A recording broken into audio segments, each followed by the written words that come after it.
Okay, it says I'm live, so I'm probably live. Let me know how the audio is, everybody. I'm just going to adjust the camera a little bit. That's probably better. And we'll stop that frigging around because it does. How is everybody? The sun hasn't risen yet at the moment. We're in this weird time. We still have daylight saving. Autumn's just started. And yet at 7 o'clock in the morning, it's dark, which is a little bit freaky, but that's how it is. Can anybody hear me, or am I talking to myself once more? Thank you, Sal. Sal, middle-aged geek girl's here, and she's moderating, and so everybody better complain. And the other rule, I'm going to put this up briefly, and hopefully YouTube isn't happy. Thank you, Bruce. Thank you, Captain Later. Here's the rule for the day.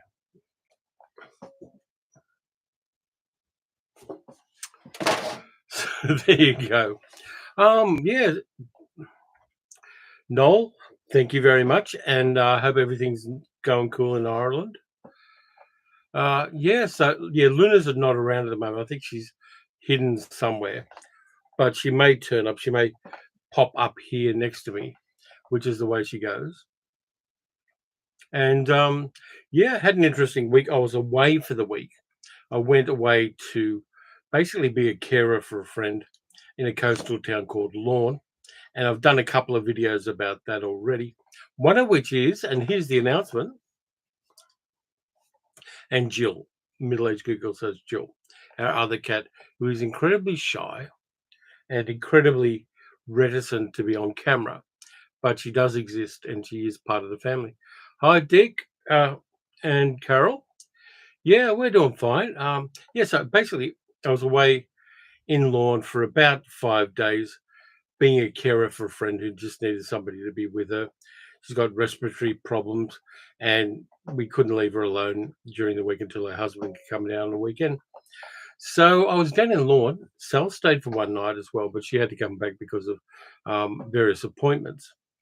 And so I was just swanning around the coast, messing around with sulfur-crested cockatoos, eating very well, not abundantly, but well, and just getting my head in a different space. And between that and something that happened when I got back, I decided to make a second YouTube channel, which I'm going to post the link to here. Just give me a moment, I'll type it in.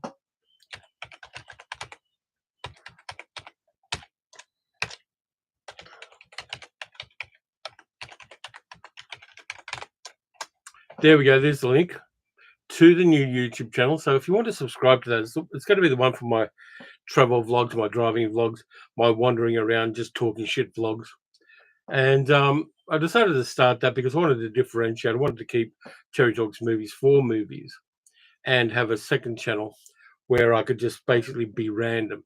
Now, there's a few reasons why I did that. First one is that I accidentally cross-posted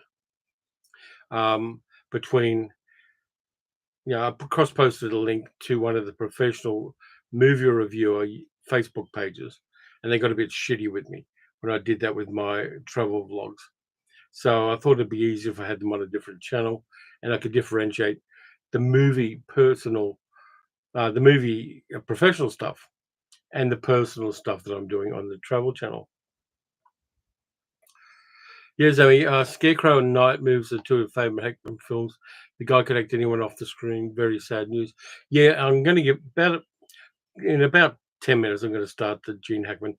What I've got for the Gene Hackman thing is a top 10 list of movie roles I liked Gene Hackman in. Middle-aged geek girl says, must not upset the critics. No, they've got their own rules, and I've got to respect them. Thanks for that, Bruce. Bruce, you subscribed to the new channel. Yeah, it's going to be a bit of an uphill climb to get the new channel monetized. I've got to get over 1,000 subscribers, and I've got to get a large amount of views over 12 months. So we'll see how that goes. Hi, Jay. You're in Spokane, Washington. I'm subscribing to the new channel. Thank you for posting them. My pleasure. I really want to do that. I watch a lot of YouTube travel channels, mostly Scottish people for some reason. not exclusively, but mostly. And I thought, I want to do that. I want to cruise around here. I've got the ability now to suction cup my camera to the windscreen in a way that's not interfering with my line of sight. And I can just talk about things as I'm driving around and then unmount the camera from the suction cup and take it with me if I'm walking around where I'm going. And that's a really fun way of um, of sharing with people because where I live is very different from where you live, probably, except for you, middle-aged geek girl. But yeah, so basically, I decided I wanted to do that. It's fun. The videos are different to edit as well. They're very different from the movie review videos to edit, and that's part of the fun as well. Hi, Adelstein. I'm glad you got the prize you won too, the Eyes Without a Face. I'm really happy about that because mail across the planet is sometimes a little bit dodgy, but this time around, I'm very glad that it got there. I haven't been to Iceland, but I've been to Spokane, Washington. I drove through Spokane. Sorry, I didn't drive. I was on a train. I took the train from San Francisco to Seattle one time. Bruce says, I watch one Scottish travel channel, also from Steve Marsh. Yeah, Steve is great. Steve is great. Scott Manson's good. There's a whole bunch of other ones. I watch Me and Mon Ami, which is an English gay couple who live in the south of France. There's a few travel channels I watch. Some I don't like particularly because I feel that the presenters and the channel people are a little bit entitled and they get very shitty with people from other cultures and the way other cultures are. So I've kind of got a filter there where I do things. Sammy says, can't believe I missed Volume 8 of Cinema, so I just ordered it. For me, Robin Bush is absolutely brilliant. He is. He's one of my Facebook friends. Lovely guy. I've bought things from him before. Terrific stuff. Captain Laser says, I was in NYC in the 90s, got free preview tickets to the Birdcage. Always liked Gene Hackman and Robin Williams. Yeah, I was in New York City in the 90s too, 98. Carol's just subscribed to the Travel Channel too. Thanks, Richard. Always use more subscribers. Jay says, I visited Australia when I was a kid. Would love to go back someday. I think your Travel Channel, that part of the world, would be great. Yeah, I'm going to probably be doing mostly Victoria because I don't have the financial ability to travel very much outside my own state. But who knows what the future brings. Yep. Middle-aged Geeko says that's the difference between being a tourist and being a traveller. Yeah, I prefer to be a traveller. Tourists are entitled, I feel, and I really don't want to do that. I just want to go somewhere. I want to be nice to the people there when I'm there and be courteous and polite and just see how people live. I mean, we did that when we went to Japan. We were eating out of kombinis, like corner convenience stores, as much as we were eating anywhere else, and just traveling around where people actually lived and not just getting the kind of glossy brochure tourist things. That was a choice we made, and I think it's a good one. You find much more interesting things stepping off the well-trod tourist path than just going to the tourist things and doing the tourist things. And just being part of the crowd, not the way we do things. Captain Lazy says, I like eating where the locals eat, seeing things off the beaten path. Yeah, absolutely. And that's the way to do it. It's the only way to do it, really. And yeah, if you get an upset tummy, you get an upset tummy. Sometimes you do, sometimes you don't. But I don't think I ever have. The only time I ever got an upset tummy traveling was when I was in England and I kept eating full English breakfast each morning. And that caused me a bit of distress. Zami says, I'd love to visit Australia, 24-hour flight from here in London. I'm constantly finding new Australian films. Yeah, we're going to keep making them. There's a lot of really interesting and not necessarily large budget, but really interesting Australian horror films that are informed by the history of Australia as much as anything else. There's films like Bird Eater, for instance, and of course the Babadook, going back to Jennifer Kent's Babadook a decade ago. But there are lots of small Australian horror films that are really punching hard and have a little more depth to them and a little more grounding than a lot of the product being churned out elsewhere.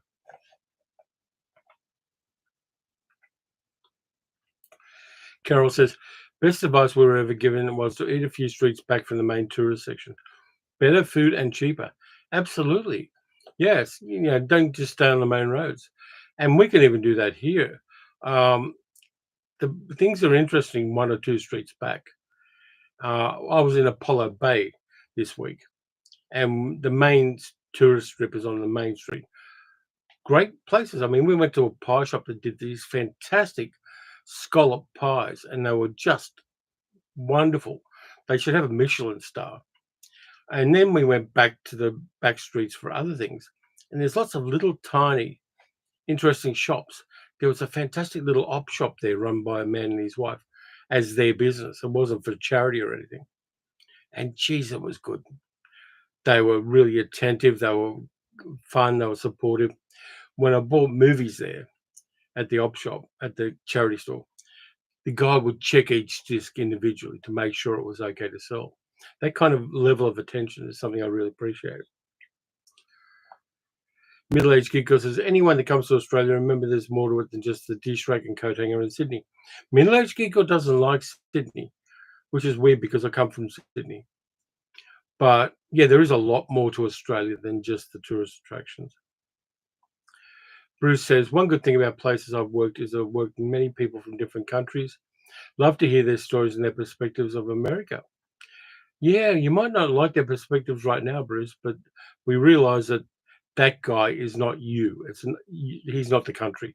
He's just a cancer that has grown on it. Zoe Adams says, as a child watching Long Weekend in the BBC and black and white TV, I was completely blown away and still love it to this day.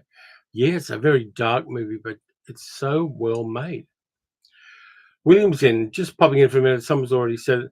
For me, Pete Hackman was Harry Cole in the conversation. Many good movies he carried, many roles he was good at, but he owned Harry Cole. Yeah, absolutely. And middle-aged good girl says, I married you to be controversial. No, you didn't. Richard says, you still get upset tummy at home. Never understood those, mainly older generation, that use food as an excuse not to travel. Yeah, the other thing I find really weird too is people in England mostly who go to Spain but only hang around the British bits of Benidorm and places like that so they can get food they're familiar with. What's the bloody point? Embrace the cultures, embrace the food, embrace the lifestyle, embrace the different way the sun hits the water. All of that stuff is so important. And I always embrace that. The way the light is different in different places around the world at different times of year is really fascinating to me. And I'm also fascinated by oceans. The fact that that water's been doing that for 1 billion years blows my brain. Okay, we'll start with the Gene Hackman stuff. As we all know, Gene Hackman stepped on the rainbow last month. Don't want to go into the details of what happened in his house in Santa Fe and all that kind of stuff. This isn't a true crime channel. And that's the least interesting part of Gene Hackman, how his life ended. But I will talk about the movies. And yeah, interesting guy. And the fun stuff is with actors like Gene Hackman, you can go back and see him in small roles in other films. He started out in the 1950s. He was part of the Pasadena Playhouse, and he was voted least likely to succeed, which is kind of a shitty thing to vote for people on when you're in an ensemble in a playhouse. But he was, and he and another actor were voted least likely to succeed. The other guy was Dustin Hoffman. So, yeah, he struggled in his early roles. I mean, he was around 40 when he hit big with The French Connection. But I've got a list here of 10 Gene Hackman roles that I like. Some of them are in movies you might not even know about. You can give me a sec. Just got to do something here.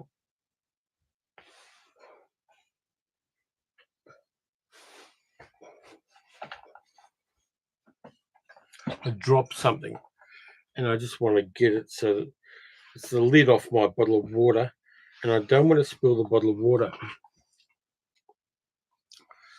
because that could end in disaster. Middle-aged geek says, just remember South Park calling him Hackman in one video. Adam says, I heard a lot of stories over the last few days about how he was difficult to work with. I think that was part of his method, though he often played spiky roles.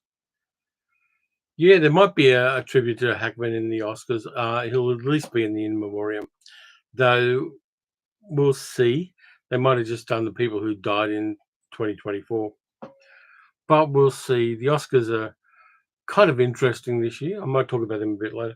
But here's my top 10 roles for Gene Hackman after I have a sip of water.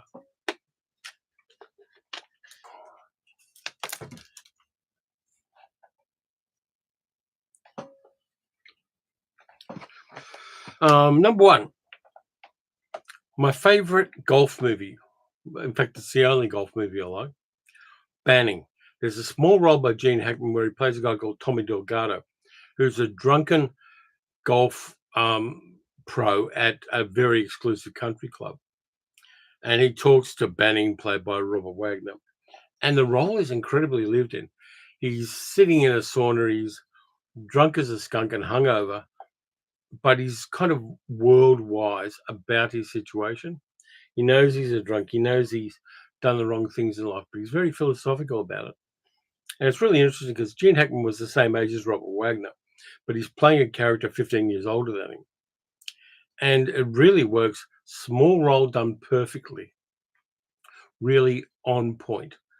And I like that too. The early roles of certain actors that you see. I mean, Peter Falk did a whole bunch of stuff as well.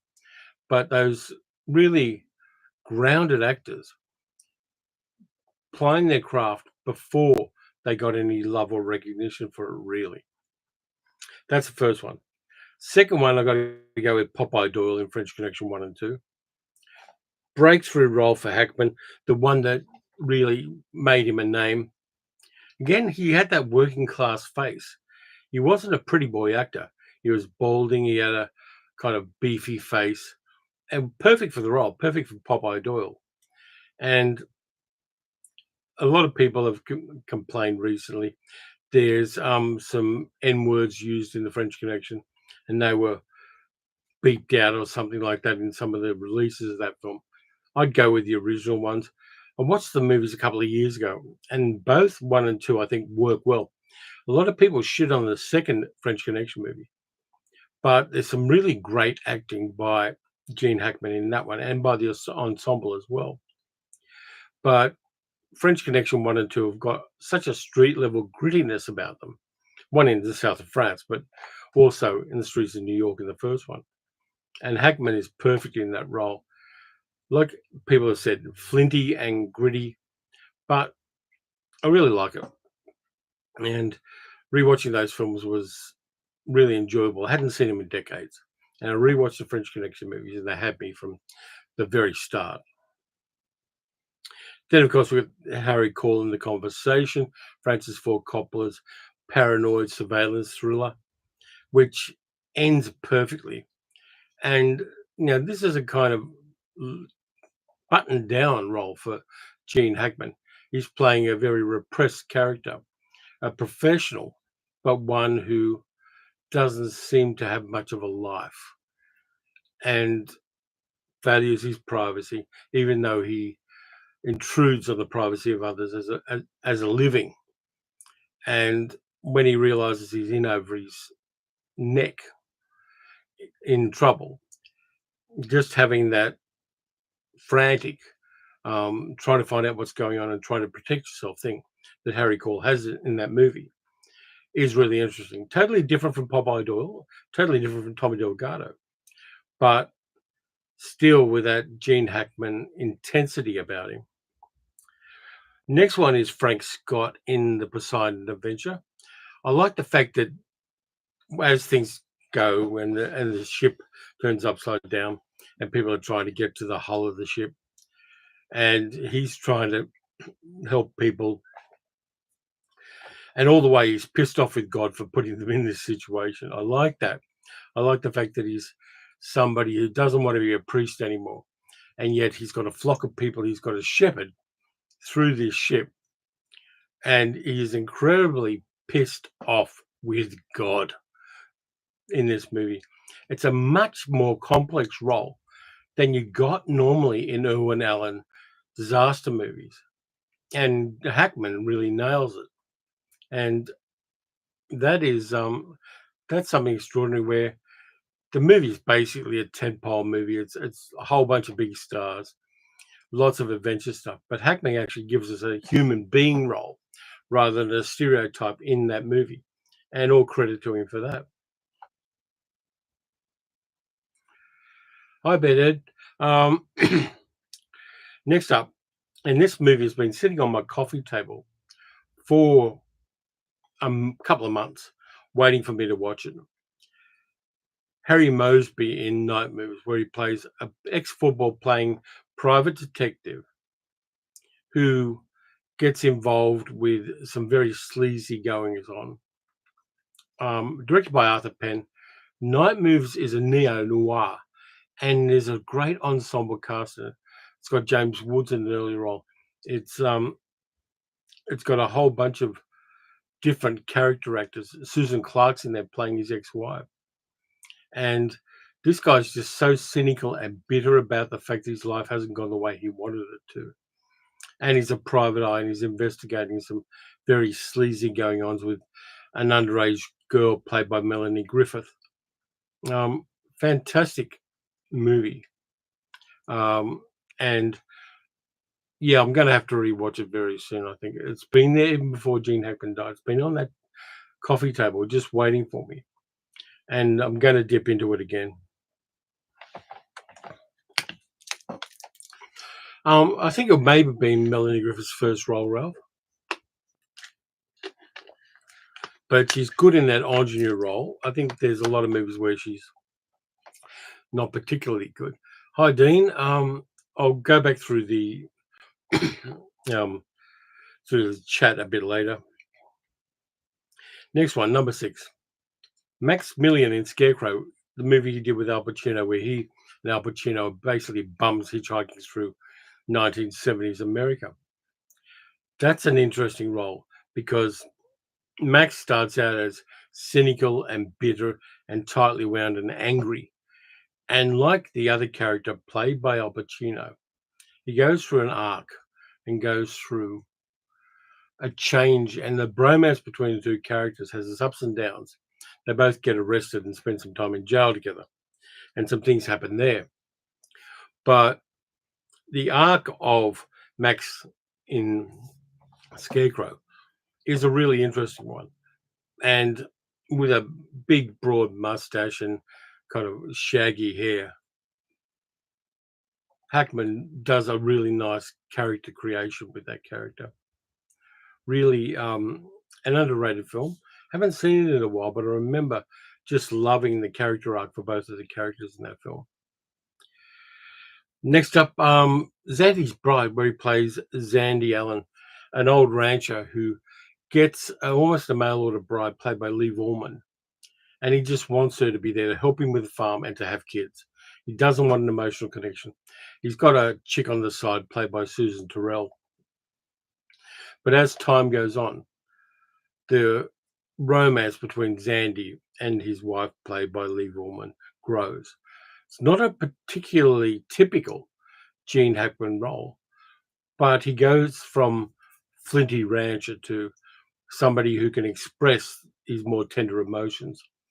And that's, I always like that arc in a movie where there's not necessarily a redemption arc for the male character, but the male character comes to terms with feelings he's repressed. And Zandy's Bride is really one of those kind of low-key films that works well.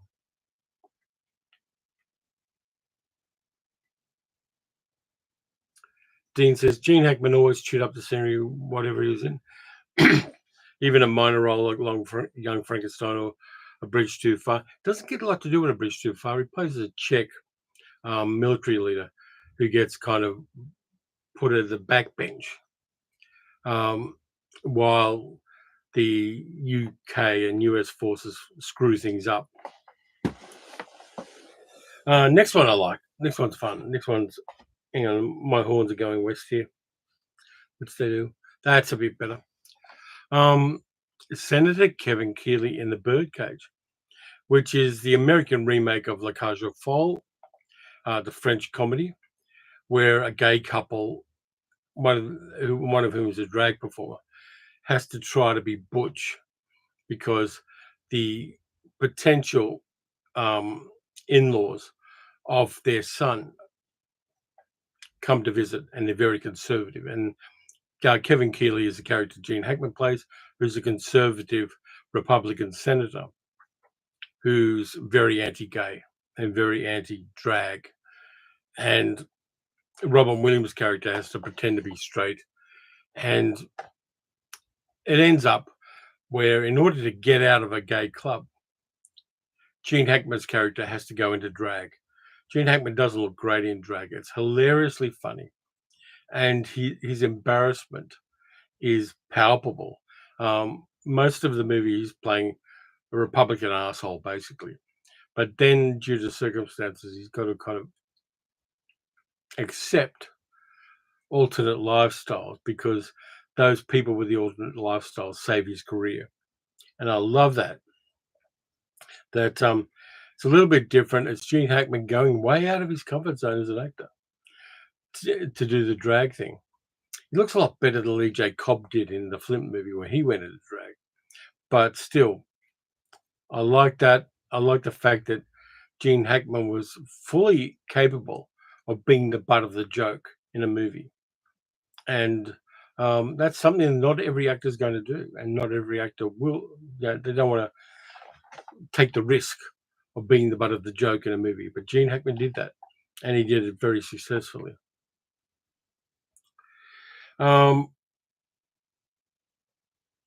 Yeah, I'll do these in reverse order.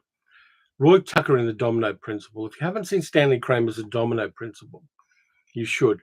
It's a paranoid thriller from the 1970s, which sits alongside things like The Parallax View, where Roy Tucker, the character played by Gene Hackman, who's married to Candice Bergman, is in jail, but he gets released from jail to do a political assassination.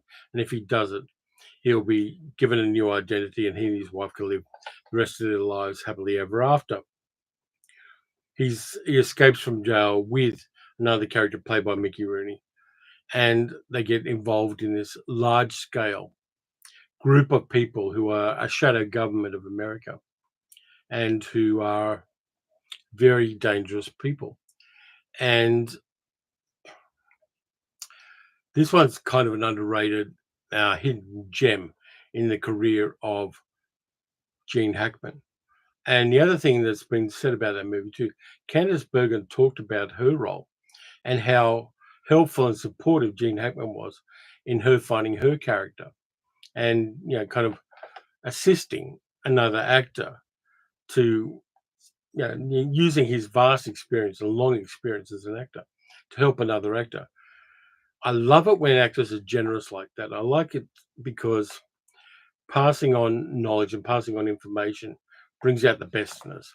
And from everything I understand, Hackman did that in The Domino Principle. And I really appreciate that as a underrated Gene Hackman role.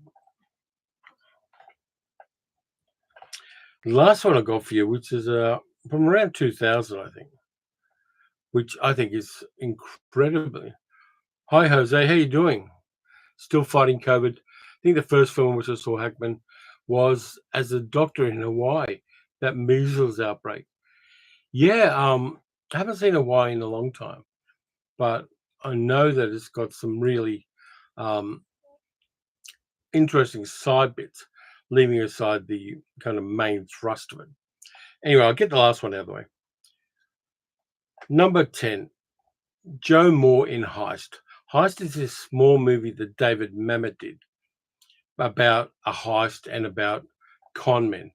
And it's got all of that fantastic David Mamet dialogue. The supporting cast is good. It's got Rebecca Pidgeon in it. It's got Delroy Lindo.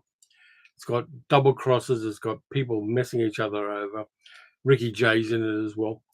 But it's a really small David Mamet crime movie where Gene Hackman plays the experienced thief doing one last job, and they're stealing gold. That one you got to see for yourself. It's probably on a streaming service somewhere. If not, if you see it in physical media at a charity store, pick it up because I think it's a hidden gem, and it's got fantastic David Mamet dialogue, and Gene Hackman nails the dialogue perfectly. Not everybody has an ear for the kind of intelligent, wise guy dialogue you get in a David Mamet film, but Hackman nailed it and worked well with particularly Delroy Lindo. Just a really interesting film, which, because it was an independent film made by Mamet, didn't get a lot of oxygen at the time it came out. Hi, Evil Pixie. Yeah, Carol says we watched Narrow Margin. Really enjoyed that one. Jay says, I can't believe no one has watched Hoosiers. While I'm not a sports fan, I love that movie. Never seen it. I don't think it really played here in Australia. Captain Laser says Uncommon Valor. Chuck Norris style B picture with Gene Hackman made a much better movie than it deserves. Yeah, that's the thing about certain actors. Whatever they're in gets tastier because that actor's in them. There's so many actors that are like that, and there's so many actors who will be the poison chalice in a movie. Dean says Domino Principle is the only Hackman film that he plays a hapless pawn to a shadow organization. Wonderful Billy Goldenberg score. Also, the principals include Richard Widmark. Yeah. And Richard Widmark gets played. I love Widmark as well. Another fantastic actor.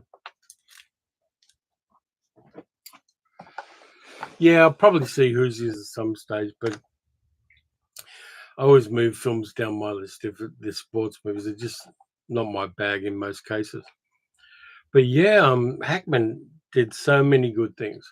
And yeah, he may have been a bit flinty with on set and things like that, but I haven't heard him being really egregiously shitty to people on set. Maybe grumpiness and being left alone was part of his process. But yeah, lived to be 95, which is a good innings anyway. I'm not going to talk about his death anymore. That's just, nah. So many people circle like vultures around incidents like that, and I don't really want to be that kind of person. Tom says, read the news today that Warner Brothers manufactured between 2006 and 2008 movies are unplayable. What's my opinion? I didn't buy any. They were mostly released in America. I've gone through my collection at various times, and I've never experienced bit rot on any disc.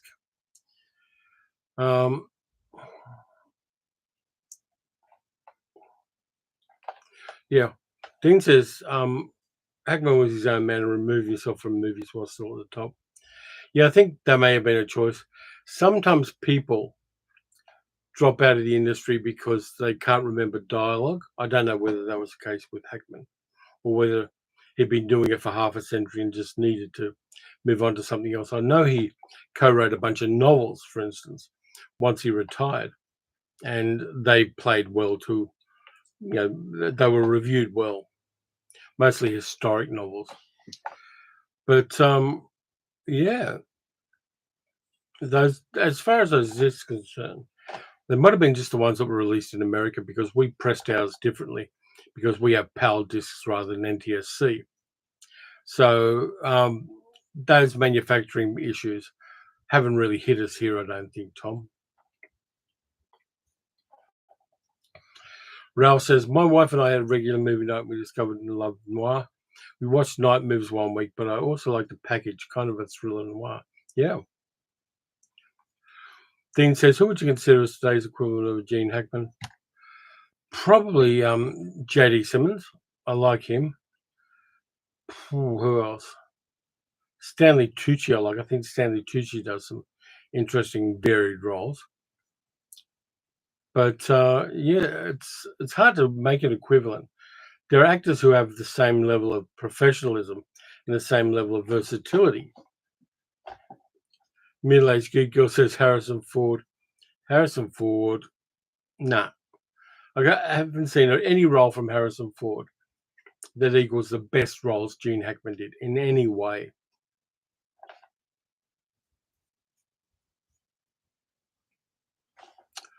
But yeah, I really like character actors these days, and there's some really weird things like Timothy Chalamet is probably going to end up being a good character actor, though he is a little bit up himself at the moment. But when his looks start fading, I think he's going to be a decent character actor if he chooses to take that path. Let's see if there's anything else there. But yeah, Hackman, we've really got to thank for a lot of good cinema. I mean, even playing the brother in Bonnie and Clyde, he was fantastic in that, and he um, balanced out the kind of bleh of Warren Beatty in that film. Carol says a lot of actors just play themselves, e.g., Idris Elba. I think he's playing a persona. Idris Elba, he's kind of playing the cool black guy, and he's doing that a lot. I mean, there are other people who do that as well. Giancarlo Esposito plays more or less the same bad character, and by bad I mean evil character, in everything he does. Dean says, "Yeah, let's forget Lex Luthor. Yeah, Lex Luthor, over the top and cartoonish, but then that's the right way to play that kind of role." D. Lee says, "I've heard Hackman being tough on directors, but not punching down a film crew or makeup and catering like certain actors we can think of." Hi, Damien. Morning. Yeah, absolutely. I agree.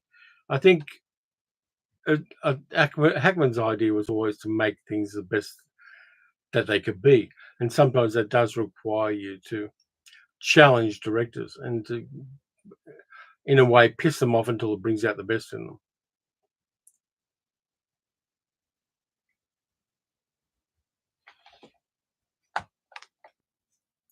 Gene Hackman was in a game.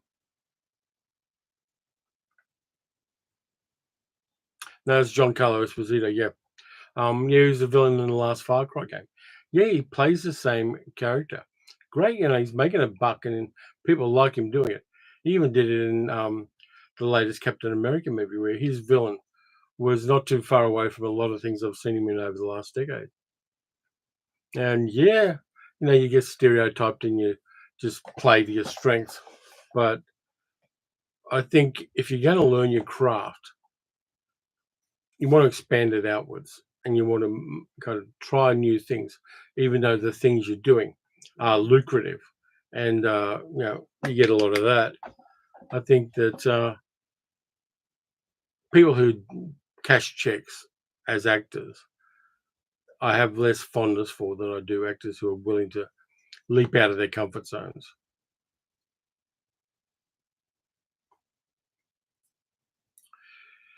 Yeah, Hackman was great as guest spots in NYPD in the early 60s. He did things like a really interesting series that Peter Falk starting called Trials of O'Brien. And lots of things. I mean, even at the time he was doing Bonnie and Clyde, he was still doing episodic television because that was where he got his bread and butter. Did Hackman appear in a musical? Probably not. Yeah, Bennett, French Connection too, where he's going through heroin withdrawal. Hackman does the physicality of it fantastically, and you really feel for Doyle, even though Doyle's an asshole of a character. When the bad guys capture him and basically addict him to heroin, and he's got to go cold turkey on it, it's done really well, and Hackman really nails it.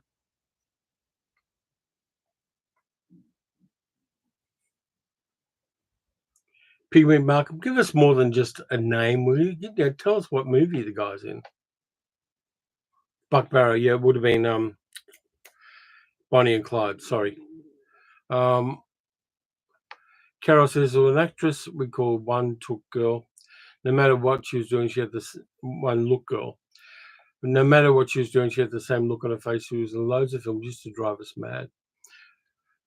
Yeah, some people just cash the check. Richard says, like Hackman in Bat 21 with Danny Glover, played the dirty cop in Cisco Pike. I prefer Hackman's Lex Luthor to Spacey, says Bruce.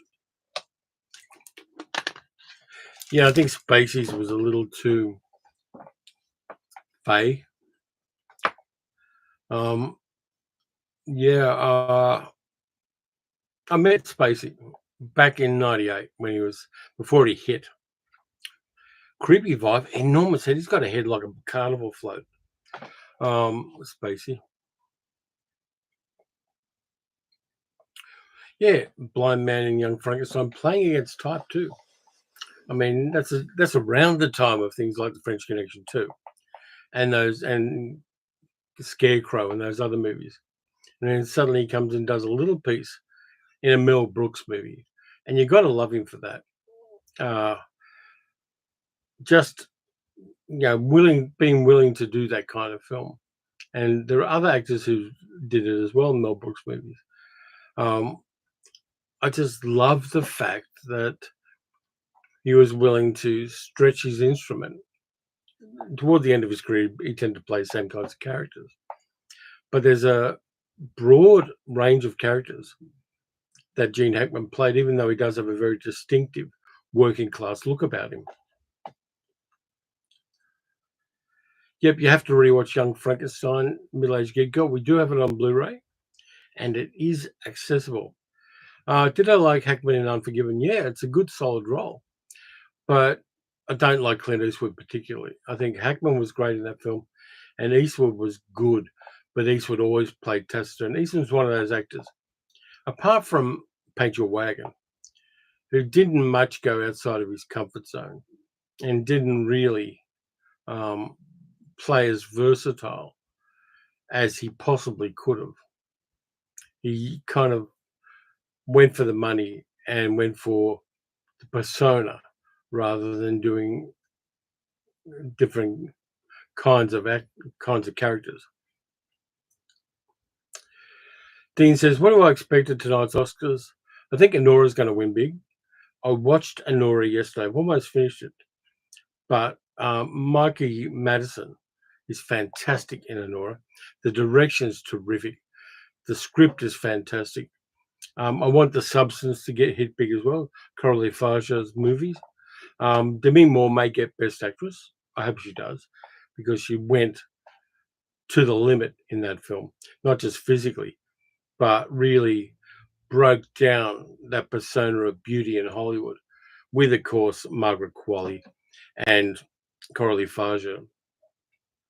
And I'd really love a movie like The Substance, which is a horror movie and in some ways a comedy, to hit big with the Oscars. I think the Oscars have been a little too kind of safe and not respecting genre as much as they should.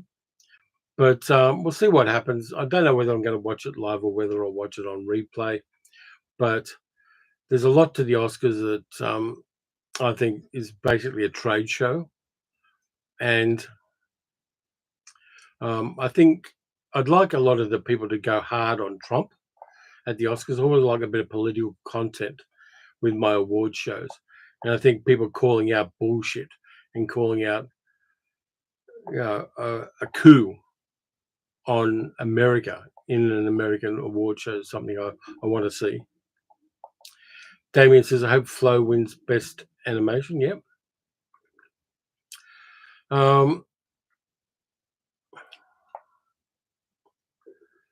Dean says, how am I doing these days? I'm doing fine. I went for a big walk. I put a video up with me wandering around doing a big walk.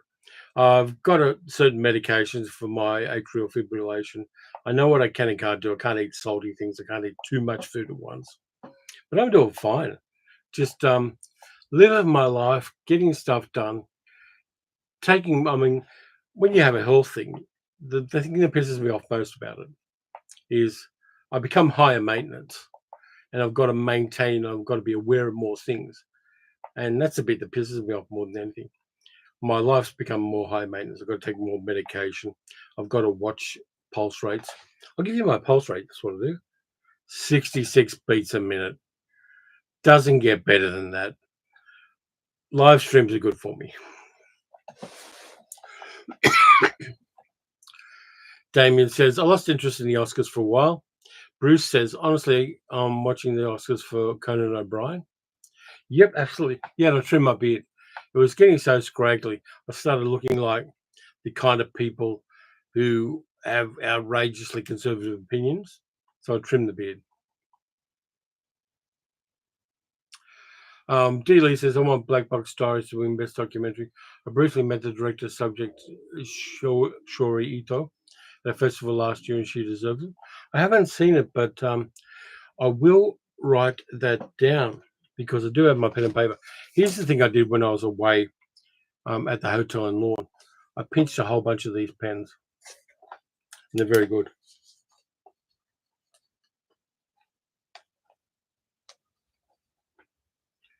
Does anybody else do that when they go to hotels, particularly posh ones? You steal all of the stationery and the tea bags from the hotel room. I did that. I've got a whole bunch of herbal tea in the herbal tea drawer now because I stole them when I was at the hotel. Richard said, didn't get a chance to watch the walking video yet as Carol went to a tea dance this afternoon, so we'll catch up on it ASAP. Yeah, it was fun to do. And walked around the Erskine River a bit. I want to do more of that kind of walking vlog. And I found out that if I put a certain filter on the audio, you can't hear me puffing and panting so much. 22 minutes says, got a shout out to that bit in Young Frankenstein. Improved the espresso line, which made the crew laugh, so they had to fade out a little too quickly. Yep. Yeah, middle-aged kid girl bought me some baubles to hang off my beard, little beads and bells to hang off my beard. But Jeffrey says the lawn video is fun. Thank you. Appreciate that. But if I hang them off, I can't do it on a video because they jangle and jingle and it fucks the audio. And I don't want to do that. D. Lee says, I always pinch the pens when I go to conferences at venues. Yeah. And this one's nice because it's actually made out of wood. It's not all plastic. And it's solidly made. And I had to go up to the counter when I was having breakfast and order coffees and things. And there's a thing you have to sign for the room because decent coffee was a premium thing that was going to be charged to the room. So I do the pen to do the signing and faking my friend's name and signature because I was going up to get us both coffees because she has limited mobility. And I go, can I take this pen? They go, yeah. So I did that like 3 or 4 times. I got 3 pens, I think it is. But I like nicking stationery. Ramsar says, go and Aura, hopefully 4+ Oscars. Also a fan of The Substance, The Brutalist. Both Flowing and Wild Robot were best animated movies. Hopefully no politics for the Oscars, but it's unavoidable. I don't mind the politics. If it was conservative politics, I might mind it. But I think in times like these, it's inevitable. And I think that if it pisses off the right people, I'm very much in favor of it. I do want to see The Brutalist. Haven't seen it yet. I hear that Guy Pearce is really good. Good Australian actor, Guy Pearce. He doesn't think he's going to win. He's probably not even going to write an acceptance speech. But I kind of like it if he did. Not because he's Australian, but because his body of work over the last 25 years, all the way back to Priscilla, Queen of the Desert, has been exemplary. He's never acted badly in any role, and he's increased his craft over the years. So if Guy Pearce gets a win from The Brutalist, I'm in favor of it. I do want to see the movie. I haven't seen it yet, but I'm in favor of him because I've seen what he has done in the past. Tom Stein says, I hit Joanne Woodward's Oscar award for Three Faces of Eve in my hands during the time I worked in their gardens back in the mid-70s. I bet there are more stories there, Tom. Bruce says, glad to hear I'm taking care of myself. Having issues getting my father to walk. He had heart issues also. I laughed at the notes of you walking video about the breastfeeding. Yeah, there was. I didn't realize the lady was breastfeeding. She was sitting away from me and holding a baby, and the husband was sitting next to her in the caravan park. They were near a tent. They had a little picnic set up, and they were facing away from me. And I just said hi, and didn't realize I was breastfeeding. Fortunately, the camera was aimed at the river over to the left. So I'm really careful not to put people on the camera when I'm doing walking vlogs. You kind of get the sense, okay, there's somebody going to be walking up ahead. I'll turn the camera this way. They'll acknowledge that, and it'll all be okay. But there is an art to it, particularly when you've got something that's as sensitive a topic as that. I've got no problem with people breastfeeding in public. It was really interesting because I remember how I got that attitude. When I was a kid, I was at a picnic by a lake, and walked up to a lady. I was like 6 years old. Walked up to a lady who was breastfeeding, and it wasn't my mum. It was one other lady tried to draw me away from the breastfeeding lady because it was the 60s at the time. And the lady who was breastfeeding said, "No, it's okay. Let him watch. It's okay. This is natural." And I watched for a little bit and saw her feeding her baby and understood what was going on. And that generosity from that woman has always given me a very open attitude to breastfeeding. And when we want to breastfeed in public, I never have an issue with it. If people have an issue with it, it's their issue. That's a them thing.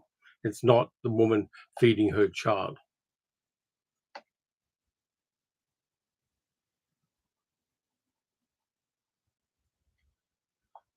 Middle-aged Giga says, I've told my Guy Pearce story before about me stalking him in a local DVD rental place. Yeah, you're a stalker. What's my sentiment about the shit show in DC on Friday? I think Zelensky's got the hardest job in the world. People say being a president of the United States is the hardest job in the world, but Vladimir Zelensky has the hardest job in the world. And then he goes to America to cut a deal, which wasn't going to be a deal anyway. It was going to be a one-sided cash grab by America, particularly by Trump.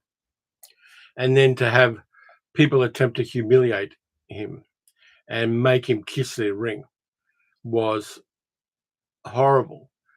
If somebody's suffering, you don't punch downwards. You never punch downwards to anybody. And these bullies did. And they pissed off every American I know. They pissed off everybody I know. They pissed off the whole planet. You got to remember there's going to be a life after politics for somebody like J.D. Vance because he's not going to get in again. And people are going to remember that moment and remember that performative cruelty that happened that day. I'm glad Europe is getting behind Zelensky. The UK has just donated another £1 billion or more, and other countries are as well. Here's the takeaway from that. While Trump is there, we can't trust America. Every other country in the world cannot trust him, except Russia, because he is a Russian stooge. And that's all I'm going to say on that.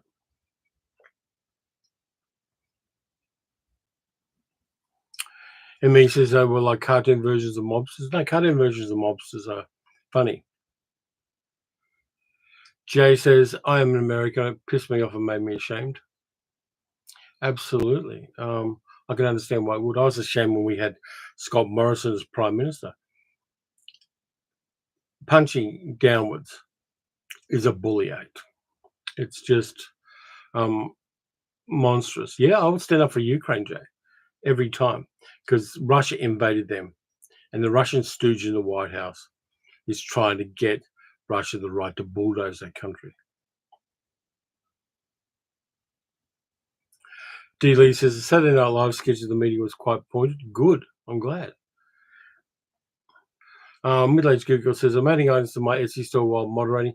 I can keep things that US, I keep thinking the US doesn't deserve my goodies. Here's the thing, middle-aged Google. America is not Trump. Trump is the cancer America has. And I think remembering that's kind of important. Does Australia feel isolated? We just had 3 Chinese warships circumnavigate our country doing live fire exercises. off the coast, not far away from Sydney. So yeah, we're feeling isolated, but we're hopeful that we can weather this. Yeah, SNL did have Trump on. They also had Musk on. There are things that Saturday Night Live did that, in retrospect, are kind of unforgivable. Damien says that was just awful at DC. Vance got booed whilst on a skiing holiday. He will. He'll get booed everywhere he goes for the rest of his life because people won't forget that. That cruelty was unbelievable. I actually saw an article by a clinical psychologist that said that Zelensky should have placated Trump and should have, to get a deal, he should have treated things very differently. There was never going to be a deal. And we've got to admit that. We've got to accept that. Lee says Wales stands with Ukraine, and I stand with Wales and Ukraine. Dean says at least our military has a submarine upgrade. Yeah, in 25 years' time, we might, if America sticks to the AUKUS agreement. Yeah, Vance got told off on ski slope by other skiers. Absolutely. Whatever you think, and whichever political party you support in America, the main goal of sane people in whatever side of politics is to make a country a kinder, more prosperous place. And I think that it's kind of like, do you remember in Bad Day at Blackrock where Spencer Tracy is talking about what's going on in the town? And he says the guerrillas have taken over this town. That's what's happened to America. The guerrillas have taken over. Dean says, last political comment, the deal was just a mobster shakedown on a huge scale. Yeah. It's like Kubrick said, large countries act like mobsters, small countries act like sex workers. And Zelensky refused to act like a sex worker. D. Lee says, yeah, and SNL had some of these characters such as Musk as guest hosts in the past. Lorne Michaels nice to go both sides of the fence. I think there's a difference between going both sides of the fence and getting an Austrian painter to be your host. There's a point at which you go, no, Musk is beyond that point. Trump was beyond that point.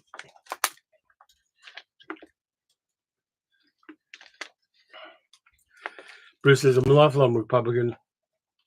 Trump and his crew are not. We're the party of Lincoln and abolition. The reason I stay is I get to vote against him in the primaries, which determines the nominee. I can understand that, Bruce. I can respect traditional Republicans. I won't agree with you, but I'll respect them. You've made informed choices. And the guy's taken over your party.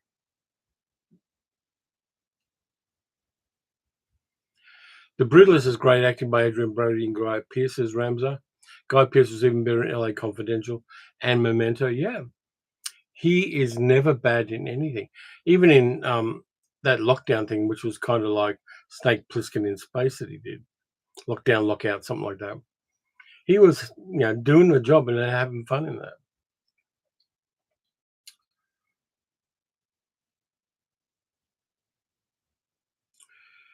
Jay says, shaming you for comparing my present government to gorillas. Gorillas are noble creatures. Absolutely. Let's just say rabid gorillas. They've been infected with rabies and they're going nuts. But we'll kind of steer off the politics now. I understand there's a lot of venom that needs to be squeezed out of people at the moment. But here's what I'll give you to just end this. This too will pass. There's going to be a lot of cleanup to do, but it'll pass. And good people don't stand around forever and just tolerate this shit, particularly not in the media dense environment we live in. And the way that people can organize and build communities online for good and ill, but people can organize political movements so much easier with the internet and the social media we have. And there are some incredibly intelligent people, particularly women, who are organizing at grassroots level to overcome these people. Lee says, yep, here's the way I see getting elected in 2028. Dean says, love LA Confidential. They don't make films like that anymore. Are they able or inclined to make one? I think there's possibility to make them. I think it's a good, solid film, leaving Kevin Spacey aside. But yeah, they can make films like that. One of the things that concerns me is they're not going to be made by big studios, because big studios are owned by big media companies. Amazon owns a lot of the big studios, for instance. And Bezos is kowtowing to Trump for his own financial reasons. I think the really interesting films are going to come from smaller companies and independents. And that's the thing to watch. If you want to see a response to politics in a fictive way, your small studios are going to do it. I mean, things like The Apprentice, which I loved, one of my favorite movies of last year, wasn't made by a big studio. It was made by a small studio. And it was the origin story for a supervillain. Sebastian Stan was fantastic in it. Jeremy Strong was magnificent. Small studios are going to be the ones that reflect our feelings about the times in which we live.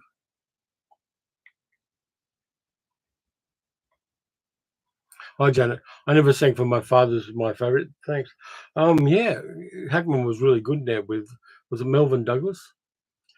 Haven't seen that one in a long time, but I remember really finding it a difficult film because of that relationship. D. Lee says LA Confidential up there with Chinatown. I don't think it has a punch of Chinatown, but I think it's an honorable movie, like a period crime piece. But I'm not sure it's quite up there with Chinatown. Chinatown's on a different level. Dean says Netflix seems to be picking up quantity, not quality content. Am I wrong in that assumption? I think there are going to be good things and bad things come from Netflix. I'll cut Netflix a bit of slack because they paid for the assembly of The Other Side of the Wind, Orson Welles' last film, which needed editing and needed some post-production. And Netflix paid for that so that people could finally see Orson Welles' last film. At the moment, I'm watching Zero Day, the kind of cyber thriller with De Niro in it. And it's kind of interesting, but I think it doesn't have an edge that it needs. There's a little bit of spice that it needs that it doesn't quite have, which is a bit of a shame. But we'll see. Captain Lacey says, movie for 2025 I'm looking forward to seeing. I want to see The Brutalist. I want to see all the Marvel movies coming out because they're my popcorn, vulgar pleasure. I want to see more movies from Coralie Farger. I hope she makes a film this year or in the next couple of years. Let's see what else. I want to see movies that surprise me. I want to see movies from people I don't know and I don't know about. I want to see movies like Honora again, and movies like that, which are really tough movies and actually give respect to sex workers. And there's I see so much media in America that's incredibly pejorative to sex workers. And sex work is work. It's not an easy job, but it's a job that many people do because they need to make a living and they have families to raise and other things. And I think that deserves as much respect as somebody who digs a ditch, and it deserves more respect than lawyers or real estate agents.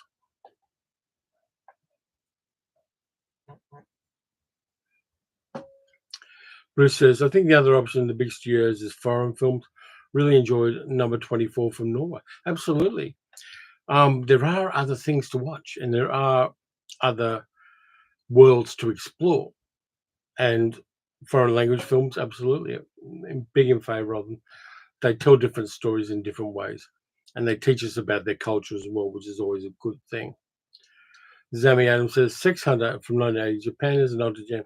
It's bonkers in a great way. Sounds good. Dean says, watching Day Zero now. It's a slow burner with obvious current political overlap. Yeah, they thought that the recent history would go a different way. If I'm after some popcorn, The Accountant 2 looks amazing. Janet says, Michael Lee Hard Truths. Michael Lee movies always astound me. I don't watch them often enough, but when I do, it's kind of like, wow. Emmy says, Saw Strange Darling, really liked it, but very disturbing. Yeah, it is. And I liked it too. I gave Middle-Aged Geek Girl the Blu-ray and put it underneath her TV and said, you're going to enjoy this film when you see it. And like any film that I recommend to Middle-Aged Geek Girl, she hasn't watched it yet. But she should, because it is a killer good film. And the non-linear narrative just works perfectly. Have I seen Sex Wish from 1975? I don't know the name, but in 1975, I watched a lot of that kind of movie. Middle-aged kid girl says, I'll get there eventually. When I see it, I'll believe it. But yeah, I mean, it's small independent films, and Death of a Unicorn, A24 film coming up. I'm looking forward to that because it's a comedy horror film where unicorns are not the little things you saw in Fantasia. I like that idea. Kind of transgressive, funny horror movies are comfort movies for me these days.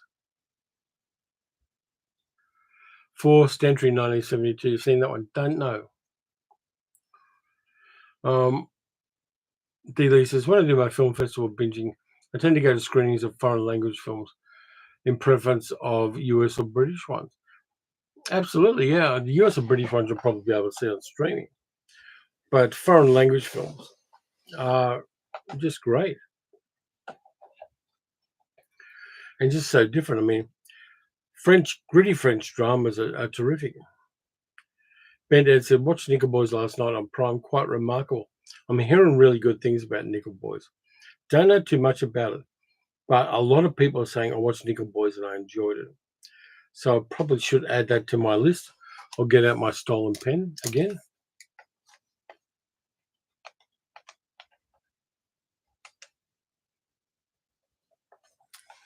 But yeah, I decided I wanted to watch Anora before the Oscars happened. And shit, it's good. Lee says, A24 knocking out of the park. Civil War is an absolute standout. Yeah, I saw Civil War in the cinema, and I bought the Blu-ray when it came out. That movie is just so of our modern times. It's incredible. And the ensemble acting is just wonderful. Star of David, Beautiful Girl Hunter is another classic. No, I haven't seen that one either. May not have been available here. But yeah, let's see what else I got on the list. I got my haul. Who wants my haul that I got when I was down in Lawn? Here's what happened. Me and my friend Julia wanted to watch some movies. And the room we were in, the apartment we were in, had a 20-year-old Samsung flat screen and a 20-year-old DVD player underneath it. And we had trouble getting the DVD player to work. There were no batteries in the remote. And we tried to pop the cartridge that holds the DVDs, and it wouldn't pop. So we got the concierge guy to come in, and he gave us some batteries for the remote. Anyway, here's how you work this one. You press open drawer, and then you whack it on the top with your hand, and the drawer will open. And that's how it happened. Basically, you got to brutalize. Bent Ed sent $5 Australian. Thank you, Bent Ed. I appreciate the super chat. Super chats are available, people. Appreciate that one a lot, mate. But yeah, so you have to whack the DVD player on top of it to get the drawer to come out. So we decided I was going to go and cruise down and find some DVDs for us to watch in the evenings, because watching television wasn't a good option and there were no cable channels available. So I went down to Anglesey and I went down to the op shops that there are in Lawn, and I even went down to the op shops in Apollo Bay when we went down there. So all along the Great Ocean Road. Hit all the op shops and try to find watchable stuff. Dealey says you're the Fonz. It was a Fonz-like situation. Ramsar says The Apprentice is just great, with great acting by Sebastian Stan and Jeremy Strong. Nobody saw it from either side of the political spectrum. It's the genesis of Trump as trained by Cohen. Yeah, it is. Yeah, so I went down and got a bunch of stuff. We watched some of them, and I'll review the ones I've watched. But I didn't pay more than $2 for a movie. Brian says, got a rec for you. A terrific new interview with Timothy Dalton of Variety. Covers his career from The Lion in Winter to streaming show 1923. Candid and funny. Okay, I'm writing down Timothy Dalton Variety because I like Dalton. I think he's one of the underrated Bonds.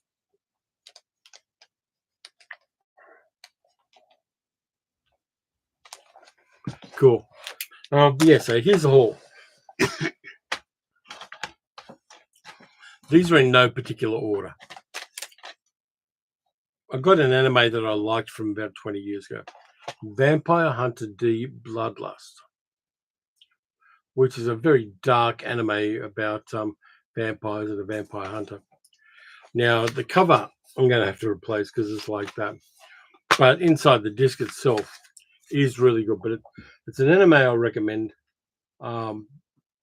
The Vampire Hunter D ones are really stylish action vampire killing anime. So I got that. We didn't watch it. Why am I burping? This one I got and I got that for $1. This one I got for $1 as well. It used to be in the library of St. Joseph's College, Geelong, because there's a sticker on it. Lee says, Dalton was my original Bond and McCoy my original Doctor. Yeah. Did he diagnose you with anything? Yeah, On the Waterfront. Got On the Waterfront for $1. Don't know whether I've got a copy of this yet. I'll have to check because I haven't catalogued that far into my collection. But On the Waterfront, I'll enjoy. Yes, I know it is Elia Kazan. He named names at the House Un-American Activities Committee. But it's very good, Brando. And this is one of the ones I got from the place where the guy checked every disc individually and made sure they were good before he would sell them to me. This one I got in Lawn. Now, I don't collect all Elvis movies, but this is an early one. Elvis Presley, Carolyn Jones, Walter Matthau, King Creole. It's one of the good early Elvis movies, set partly in New Orleans. Really interesting film, directed by Michael Curtiz. This one, I think, if you're going to watch an Elvis movie, this one, which I think maybe is the second movie he made, is a good, solid film, and I really enjoyed it when I've watched it in the past. And I will watch this one because I think it's an honest, decent film, and it's in good nick. This one I think I paid the most for. I paid like $2.50 or $3 for it.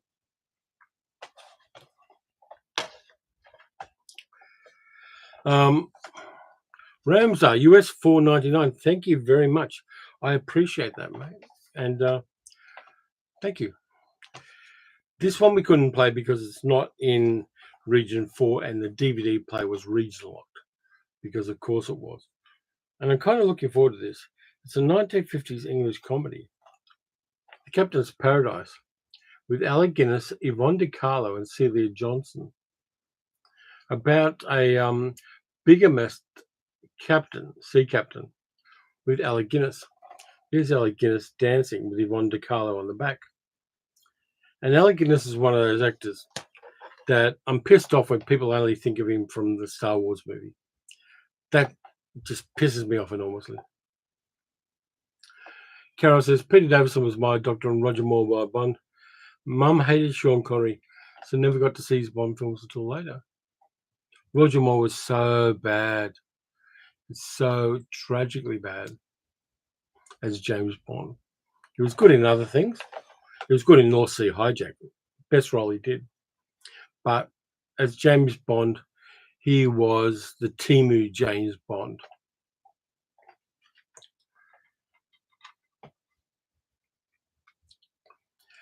Damien says, that's why looking out for different animation films rather than Disney and Pixar. I saw an animated film on World Movies called For Soul of Coyote. Okay. Richard says, love the Captain's Paradise. Must get a copy of that. Janet says, in that movie, Elvis showed he could really act if Colonel Tom left him alone. Carolyn is beautiful and Walter Matthau is a creepy weasel. If you want an alternative animation rather than Disney and Pixar, Damien,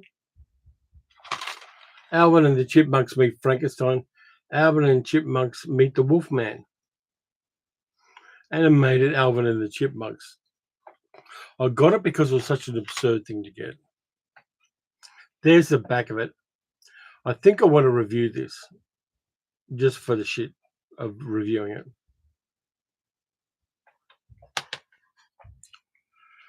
Lisa, to be honest, I don't think Connery was a great actor. I think he was good in a certain number of roles. Damien says, good Elvis film that. I have the Vampire Hunter D.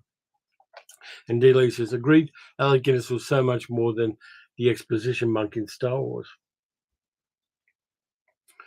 Hi, Franny. Book recommendation, Superstition in All Ages by Jean Meslier. Written in 1732 by a Catholic priest who wrote a testament that all religion is false, God doesn't exist. Think you'll like it. I'm sure it's in the public domain as well. Okay, I'm going to just copy that one. Brian Lindsay says, can I explain why an old Monty Python sketch with Australian characters, they're wearing bush hats with corks hanging from the brim? Yeah, it wasn't really an Australian thing. The thing is, you have the corks hanging from the brim on strings because it keeps the flies away from your face. It was an old bush remedy where they get wine bottle corks and string them off their hats just to stop going like that all the time to keep the flies away. Lee says, favourite Guinness film was Lady Killers. I kind of like Our Man in Havana as well. I think that's fun. Jay says, bye everyone. Off to walk my little dog and get some exercise. Nice chat. Thanks, Jay. I appreciate you being part of this. And enjoy your walk and enjoy your dog. Stephen says, for me, Roger Moore made one solid James Bond film, and that was For Your Eyes Only. Yeah, I think they were trying to give it a bit more grit because people were over Roger Moore as James Bond. Friday says that books in public domain and cheap. I'm going to write down. Where's my stolen pen? Here it is.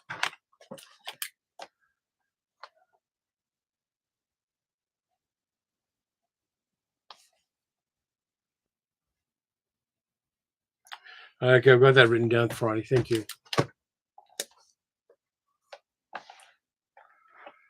Man in the White Suit suspended. Yeah, absolutely. I love Man in the White Suit.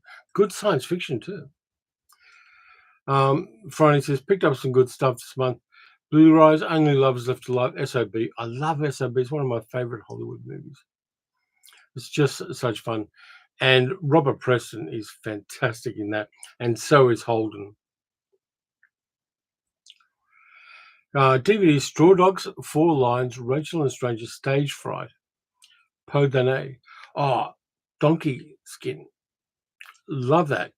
Such a dark fairy tale with Deneuve and Jean Moreau. Fantastic. Jacques Demy movies I could watch all day. Dean says, where's Luna? I'm not sure. Luna may be with Sally or Luna may be sleeping. She went outside and had a little bit of a Donnybrook with another cat. No damage, but she came back with her tail bottled really big. And so she may be sleeping it off now. When she does get into fights, she tends to go into a nice little corner and sleep it off. Lisa's random question. What are those ashtrays I was collecting? It's antique flea market season. Might look out for you. I'm collecting ashtrays I see in old movies. and old European movies, and they're always those milk glass ashtrays, and I love them. Um, Usually they're for alcohol, and that's kind of cool. I mean, I've got one for Ricard. I've got beer, the Belgian beer. I've got the Cinzano one, and a lot of that kind of thing. They're just such fun, and they make a nice thing to put in the little bits of shelf in between the DVDs and Blu-rays I've got out there. But they're on the shelf where I've got all my Umbrella Entertainment releases. Middle-aged Geek Girl says Luna is not with her. I think she's sleeping it off. Yeah, I understand that. But yeah, those ashtrays are just a little thing I do now and then. Dick says there's really a good documentary on over Christmas about Roger Moore, which had the comedian Steve Coogan doing a Roger Moore voiceover going through Moore's life. That's kind of interesting. Steve Coogan's fun. Ian says, sadly, Monty Python did a really off skit about Australian wine and hit down at First Nations Australians. Yeah, well, they all went to posh colleges, didn't they? And even if they were of working class origins, they did have that kind of, Oxbridge privilege about them. So yeah, Monty Python, grain of salt there. Friday says, On Her Majesty's Secret Service is my favourite Bond movie. I think it was the first one that really gave the character some depth. And yes, Lazenby wasn't a fantastic actor, but the arc of the movie worked. And the arc of the movie, which was taken up again when Casino Royale came out with Daniel Craig, giving Bond a heart, which he guarded very well, but still giving him a heart and letting somebody into that heart is always an interesting arc for that kind of a character. Lee says, I might have a Pernod one in the house. Cool. Does middle-aged geek girls ever make cameos with you? Yeah, she does pop in. She popped in on the New Year's Eve live stream at midnight. Ramsar says, James Bond producers went a different route with Roger Moore and ended up making one really good one, The Spy Who Loved Me, with Barbara Bach. I like the soundtrack to The Spy Who Loved Me, but I don't like much else about it. Friday says to Ian, Python was revolutionary in a lot of ways, but they still have some bad attitude. Absolutely. Haven't watched the 4K edition of Cross of Iron from Imprint. Haven't watched it yet on 4K. But I really should watch both of my Peckinpah Imprint ones. Cross of Iron is one of them, and Bring Me the Head of Alfredo Garcia, which I totally love, is the other one. Any guess on who will play the next James Bond? It's very up in the air at the moment because Amazon's got the rights, and they bought them off Broccoli and Wilson, and we'll see what they do. I've got a suspicion they're going to try to get Henry Cavill, which wouldn't be a bad choice, to be honest with you, particularly if you wanted to do James Bond as a period piece. I know they're doing an adaptation of the Moneypenny Diaries novels, which focuses on Miss Moneypenny. And that's going to be kind of interesting because they're doing a lot of Bond adjacent things. But it's one of those things where they have to choose really carefully. And for my money, get somebody who's not just a posh Englishman. Get somebody who's got a little bit of a grit to them and a working class background, because all the best James Bonds have a working class background. And I think that's an essential. Middle-aged girl says she really makes cameos because they're not good that early in the morning. I do have my own channel though, and I don't show my face in that much either. Yeah. Damien says, I think Bond has his day. There's an interesting thing with the Bond movies. That the makers of the Bond films had real trouble when Trump came in for the first time and the geopolitics in the world went cuckoo gaga. How do you play that in a modern context? And how do you play, you got Felix Leiter, obviously an American character. How do you play that without embracing the toxic ideology of Trumpism? It's difficult, but I think it can be done.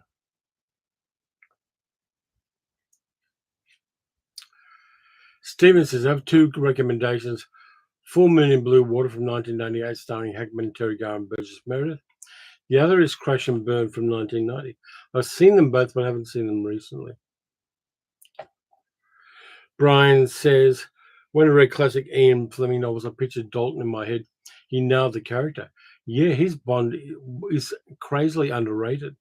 I think the scripts didn't support him as much as they should have, but he was a good Bond. Ben Ed says they only have 10 years before Bond goes to the public domain. And isn't that going to be interesting? I hope I stick around long enough to watch that and see what happens when it goes into public domain. And also, Superman and Batman are going to be public domain by then as well. Henry Cavill's greatest solo Man from Uncle. I love the soundtrack there. The needle drops in that soundtrack are fantastic. The Italian pop songs of the era. And that period piece, making the movie a period piece, was fantastic. Yes, it's got Armie Hammer in it, but we'll forgive that. But yeah, I think Man from Uncle's underrated. I got the Blu-ray and I like it. But that soundtrack is chef's kiss wonderful. Bruce says, speaking of On Her Majesty's Secret Service, my favorite Diana Rigg. She on the Avengers was my first crush as a young boy. Love that her character was not a damsel in distress. Mine was Yvonne Craig as Batgirl. Friday says, I think Bond would be better as a period piece in the 60s and 70s. The attraction of Bond was a travel and exoticness. I think even earlier, make it the 50s, because a lot of the novels came out in the 50s. And that world is kind of interesting. And I think it could be done, but it may cost a lot. But with the way we've got special effects technologies now, creating the background world would be not a difficult task.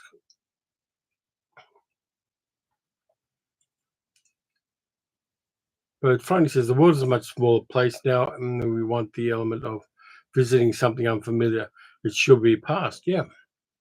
And that was part of the thing, the exoticism and the menus. I mean, as much was given to the food and the drink as it was to the locations in the Bond novels.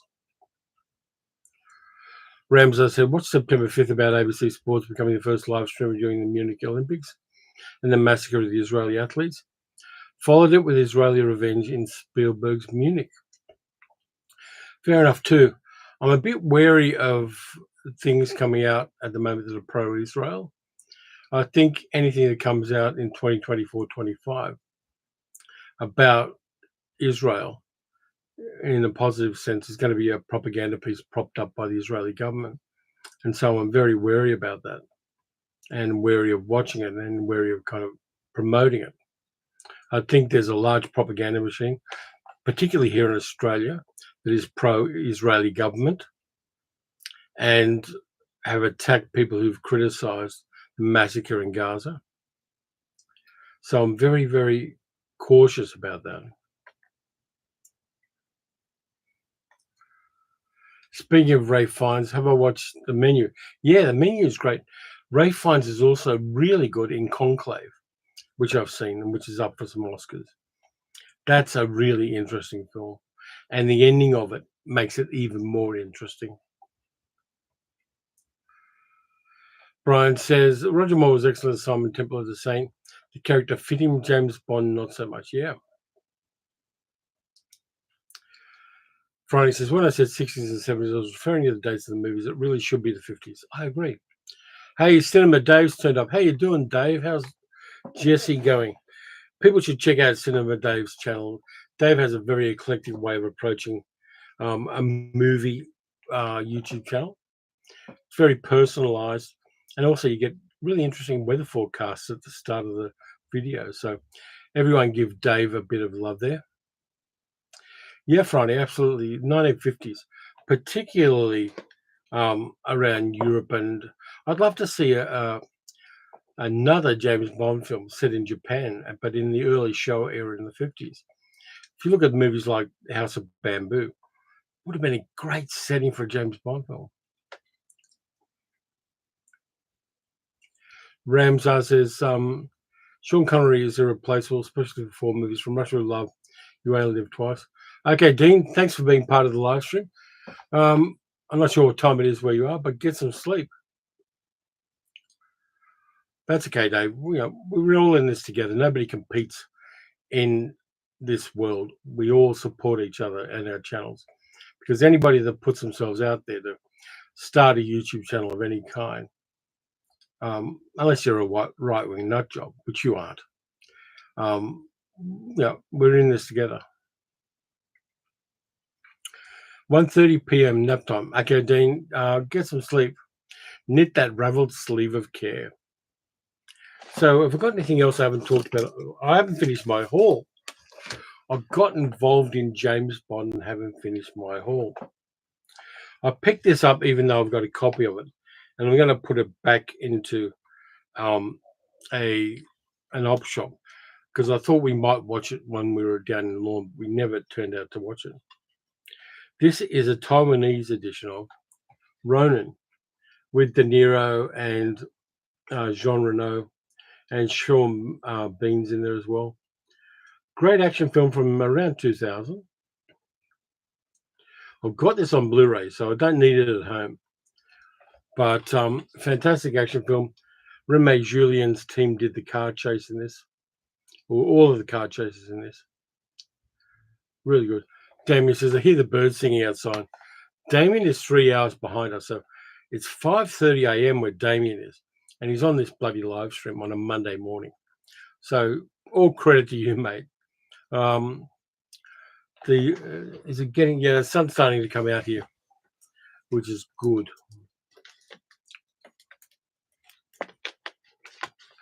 See, I picked up Ronin, underrated, absolutely, Captain Laser. Now we're down to the ones I actually watched. It's a public holiday. Okay, well, that's all right then. You can go back to bed for a nap after you finish the live stream, don't you? We watched this one, and it's racist AF. And you get your gun. With Betty Hutton and Howard Keel. We picked this one up for $1. And First Nations Americans are not treated well in this movie. They're treated as a joke. The songs are mid at best. There's a bit of spectacle to it, based on a Rodgers and Hammerstein musical, which originally starred Ethel Merman.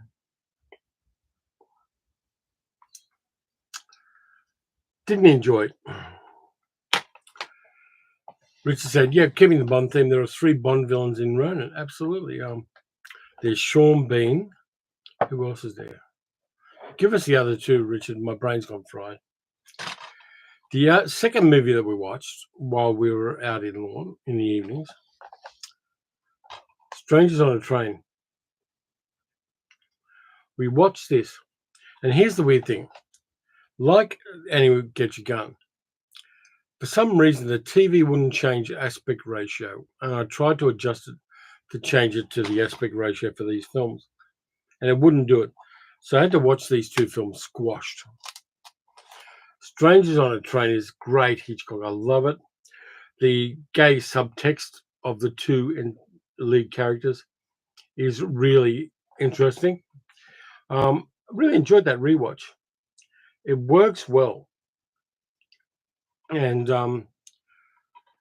Farley Granger and Robert Walker, particularly great. But we had a good time with that. Damien says, and you got Get Your Gun, there's only 2 good songs. Yeah.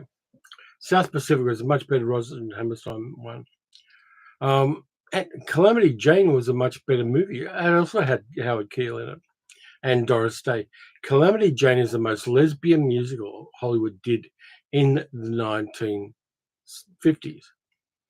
And I've had that confirmed by several lesbians. When Calamity Jane sets up a house with the other woman and then starts singing about a secret love, Howard Keel gets into drag, another actor goes in drag. It's just such a camp musical and a lot of fun. Price and McElhone and Crimes to Irish accent in that one. Okay, thanks for that, Adam. Strange on a Train's a classic, says Dave. Carol says, love Strangers. Bruno was so creepy. Absolutely. Michael Lonsdale and Jonathan Price. Thanks, Richard. Parting shot, Ramsar, go Anora. Thanks a lot for being part of it. I agree. Anora is an extraordinary movie. And it should win at least, if not Best Picture, Best Director.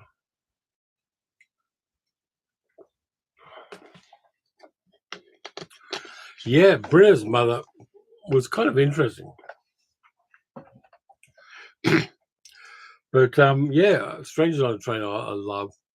The bit with the Ferris with the merry-go-round at the end is a little bit tacked on as far as drama is concerned, but it still works. Have I seen Water Power from 1976?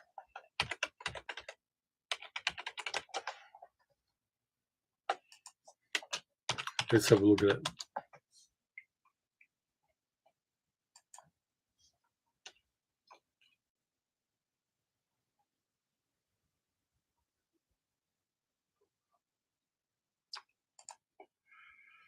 Zombie, you're just putting porn movies up as suggestions because that one stars Jamie Gillis.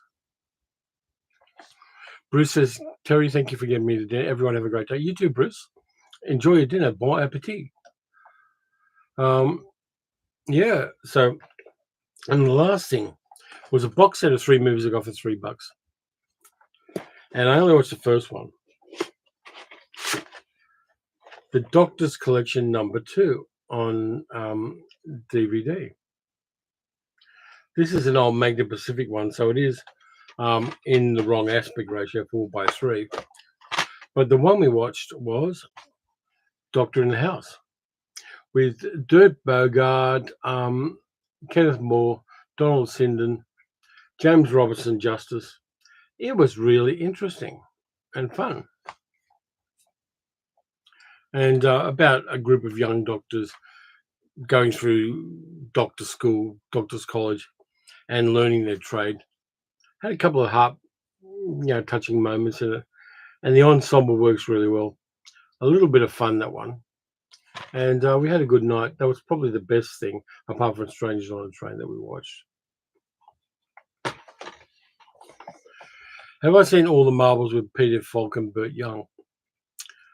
I know of it, but I haven't seen it. So yeah, that's the haul I got. And I got these 3. I'm probably not going to keep them for $3 for the box set, which I think is a good idea. Damon said we bought all the Doctor box sets when Viavision had it with commentaries are great. Yeah, this is a much earlier one. We've got Doctor in the House, Doctor in Trouble, Doctor at Sea, 2 of which have Dirk Bogarde, 1 of which has Leslie Phillips. Okay, says, Hail Satan. Cinema Dave says, do all like the Mission Impossible films? I've been rewatching them and find the films very entertaining, even the later ones. Here's the thing, Dave. I love the Mission Impossible films. Can't stand Tom Cruise. I like everything else, all the way back to the first one that Brian De Palma directed. And I love the way that Vanessa Redgrave's character is flirting with Ethan Hunt in the bit when they're in the Channel train. I like moments like that in it. Yeah, the stunts are always spectacular, but I find there's an essential emptiness in Tom Cruise as an actor. And when you can tell when he's really okay, I'm going to act this bit, when he's doing that kind of stuff. But I like the movies. I like the ensemble. I like the supporting characters. But I don't particularly like Tom Cruise. Yes, I'm going to see the last one of the films. I'll probably see it in the cinema. But I've got a weird cognitive dissonance with that series. As much as I love the films, can't stand Tom Cruise. But yeah, I'm not probably going to. Tom says, I agree with you about Tom Cruise. It is a dissonance there. And the thing is, I don't know what his sexuality is in real life. To be honest with you, it's not my business. But I find he never has a good chemistry with any of the female romantic leads in any of his movies. For whatever reason, maybe it's an ego thing. I don't know. But the chemistry is never there. Richard said, picked up a strange sounding musical with Olivia Newton-John called Tomorrow, about a pop group helping aliens save the planet through pop music, directed by Val Guest. I've heard of that, but I haven't been able to find a decent copy of it, Richard. But I think it's got Vladik Shabal in it as well, which is kind of groovy. I do want to see it at some stage. Captain Lacey says Scientology, cough, cough. Could be Scientology. There is an essential weirdness to that cult that is really odd. Carol says, if you're really not keen on an actor, would you avoid the films? I dislike Tom Cruise and Angelina Jolie, so I won't watch any of the films they're in. I see your point, Carol, but I'll still watch the Mission Impossible films because I like the spectacle of them. And moments like third Mission Impossible film, Philip Seymour Hoffman jamming a bomb up Tom Cruise's nose. I mean, that's enough for me to buy a ticket. Friday says, what are people's favorite weird musicals? Love Phantom of the Paradise. Terrific musical. Love it a lot. Return of Captain Invincible with Alan Arkin, directed by Felipe Mora and Christopher Lee. Singing. There are two for you. Anybody else got any weird musicals for Franny? Brian says, I only like one Tom Cruise movie, Valkyrie. Cruise is pretty good in it, even though he's about a foot shorter than the real person he's playing. Yeah, Valkyrie is great. And also, blowing up Hitler is always a good plot for a movie. Cinema Day says, agree on Tom Cruise. I do like Rebecca Ferguson and Simon Pegg and the other cast members. Yeah. And I always like the locations, and it takes action cinema forward in an interesting way. But Cruise is good call, Adam. Adam Schofield says, Hills Are Poppin'. Great musical. Love it. Olsen and Johnson, just the ensemble. Martha Ray, love it. Captain Laser says, saw Phantom of Paradise as a kid, had cool parents. Yeah, I've got it on Blu-ray. I've also got the soundtrack album on vinyl. Really fun movie. Kara says, I lost interest in Mission Impossible when I saw the Channel Tunnel in the first film. It's nothing like that. Yeah, but Philip Seymour Hoffman jams a bomb up Tom Cruise's nose in the third one. You gotta love that.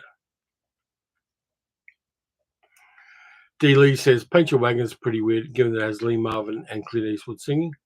I love Paint Your Wagon for so many reasons. The fact that it is just so off-the-wall crazy. And Clint Eastwood's thin tenor voice and Lee Marvin singing Wandering Star, walking through the mud. Gotta love that. A lot of fun. Ben Ed says, all that jazz. All that jazz uses music so beautifully, surgically, that I've got to love it. It's just a fantastic movie. Carol says, although Richards reminded me, I watched Legend and Cruises in that, but he was young and not an annoying twit then. Legend is great because they show you the last two unicorns in the world in that movie, and both of them are male horses.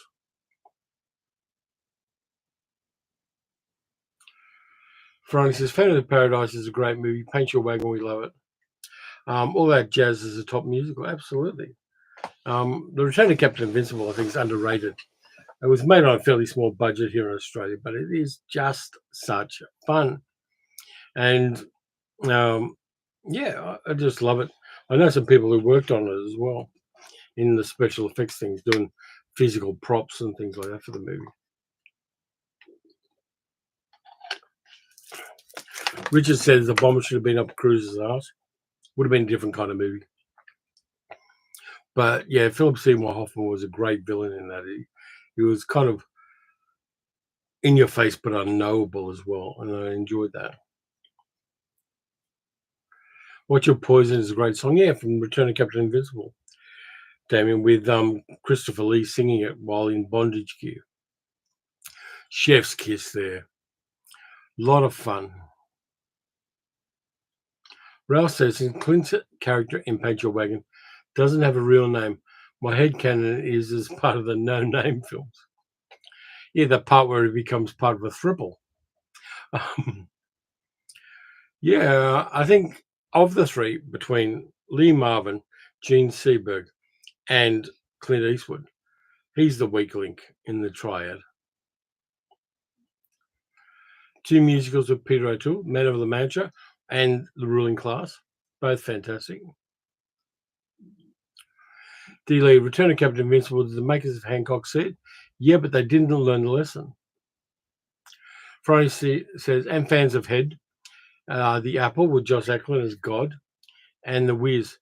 Can't stand The Wiz. I think it's Diana Ross and Michael Jackson in one film. No, thank you. But Head is fantastic. Saw it when I was a kid, blew my mind.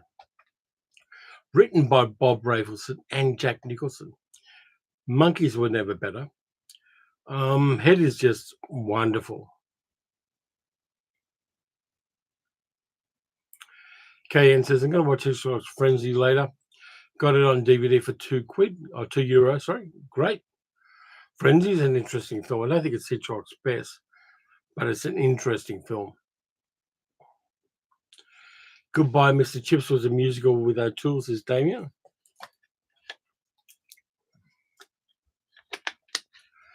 Carol says, collecting musicals now alongside everything else. Dave says, Cinema Dave says, have I seen The Wild Robot? One of my favorites from 2024. Hope it wins an Oscar. Not yet, but when the opportunity arises, I will see it, Dave. My throat's going because we're well into the 2 hours now. Is Cosy a musical? It can be. Something can be a musical if you want it to be. 200 Motels with Ringo Starr as Frank Zappa, says Friday. Another good choice. Frank Zappa turns up in Head as well, so you've done a little bit of cross thing there, Friday. Yeah, I want to see The Wild Robot. Can we count Dougal and the Blue Cat as a musical? Definitely ultra weird. Emily says Sing Street is pretty good. I hear things about it, but I haven't seen it yet. There's so much I've got to catch up with on recent stuff. And I went through a phase where I wasn't watching a lot. Late last year, I kind of did have I'm over movies for a little bit. I know I'm talking about them, and I'll watch the ones I've got to review, but I went through a little bit of not a crisis of conscience, but needing a break. And I, watched a lot of YouTube videos at that stage. Cinema Dave Media says, I enjoyed Waitress and musical. Cool. Damien recommends Sing Street. Brian says, the only thing I remember about Head is a colossal man-sized Victor Mature in golfing togs. Carol says, did I review or watch Wicked? I've got a downloaded copy of Wicked, but I haven't watched it yet. I've got this weird thing, and it is unworthy of me to say this, but the two lead actresses need to eat a sandwich. That's all I'm going to say. But I want to see it because a lot of people love it. A lot of people know it incredibly well. But I will watch Wicked probably sometime this month. I don't know whether Middle-Aged Geek Girl wants to watch it with me or not, but we'll see. KN says, I have a few other first watch DVDs. Twisted Nerve and The Shout. The Shout is amazing. I saw that in the cinema first time. The Shout is terrific. Highly recommended. Alan Bass, John Hurt, Susanna York. Fantastic film. What was I going to do? There was something I was going to do before we finish. And I've forgotten what it is. I just noodle along with the chat. Dougal and the Blue Cat was a magic roundabout what Head was to the Monkeys TV series. Never saw it. I don't think it came onto screens here in Australia. I'm just messing around with my paperweight, which I picked up in Japan. Richard said, love Tommy and Margaret rolling around in baked bean sauce. Yeah, that's my paperweight, which I picked up in Japan. It's made of cast iron and it's as heavy as shit. And it's just good to fiddle with it because of that nose. Carol says, yes, Richard says the same thing about several actresses. Seen a lot of stuff online and in paper, so. Friday says, how can I forget Tommy? Yeah, Tommy's fun. And a musical that has Oliver Reed in it. You got to give it a go.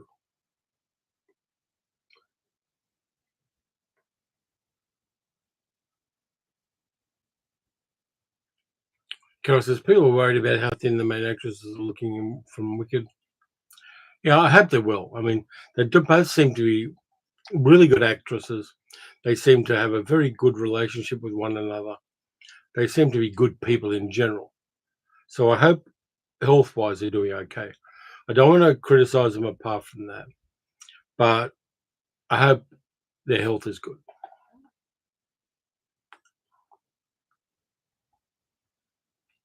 KN has also recently got The Haunted House of Horror from 88 Films. Not great, to be honest. Francis also add The Wall and Oliver from Horror Oliver Reed. Yeah, true. The Wall I didn't like that much. Maybe the music wasn't my style, but I never liked The Wall. Oliver I had to go and see with school. And I think there's only one or two good songs in Oliver. But it does have Oliver Reed in it. Never really liked it. I haven't drunk my coffee. I've got a can of Boss coffee here. This is my go-to Boss coffee. And the weird thing about Boss coffee is the guy on the logo there is actually William Faulkner, the novelist. But this is my go-to. Tom says, here is my favorite musical. Carol says, Nicole Kidman is also looking very frail these days. Hope they're all okay. Nicole Kidman is doing things to the front of her head that I think aren't doing her a service as an actress. Though I do want to see Baby Bird. And he says Streets of Fire has good music.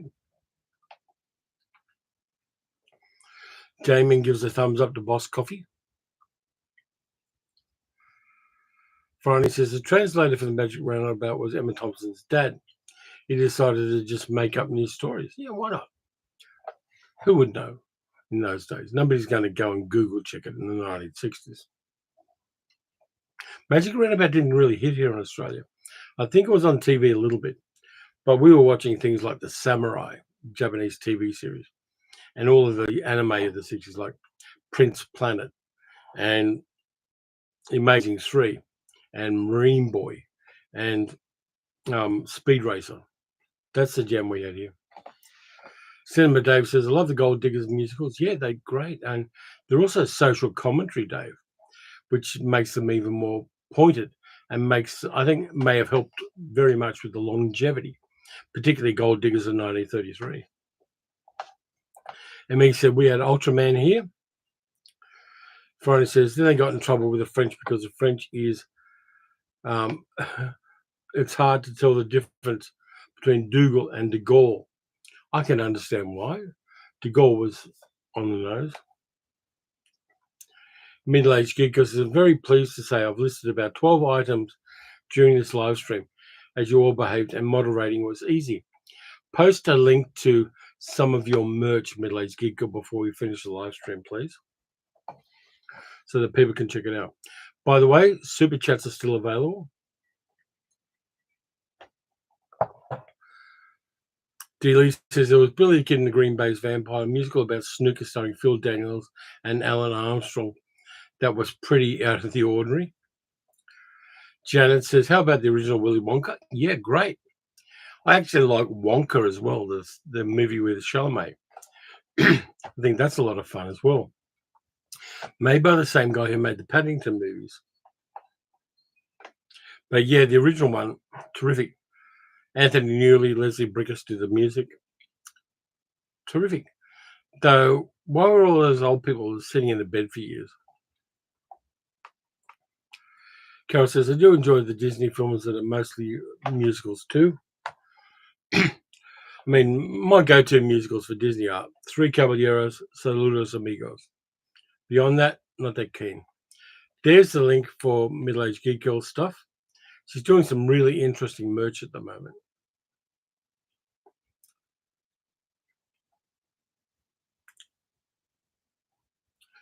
And she's posting more links, but that's cool. Brian says, are pork rinds or moon pies available in Australia? Pork rinds definitely are. Moon pies, you can get a certain thing called choco pies, which are available in Asian supermarkets, and they're pretty good because they've got a whole bunch of flavors. You can have like a chocolate choco pie, you can have a matcha flavored one. I don't mind them. Yeah, Millie's Geek Kill says there are 2 links. Redbubble, her Redbubble page has good anti-Nazi merch, including T-shirts and hats and other things. Ken says, is that canned coffee sweet? I don't take any sugar in coffee. I always find those cold coffees too sweet. The thing is, some of the Boss ones are sweet. Some have got milk in them. This one, Boss Black, has no milk in it and no sugar. It's just pure long black coffee. And that's why I get this one. Very occasional, I'll have one that's got something else in it. But these ones have no milk or sugar in them. And they're good. And I usually have a few of them in the fridge. They're really good when I'm editing. And I don't necessarily want to make an espresso, but I just want a coffee to drink to get a bit of a caffeine kick. I like these. By the way, I'm going to check something. The other thing too, going to mention my second channel again, Terry Talks Traveling. The first video is going to be up when I finish the live stream. So you can watch it tomorrow where you guys are. But I've got the first video up already. KN says, do I get caffeine withdrawal headaches? No.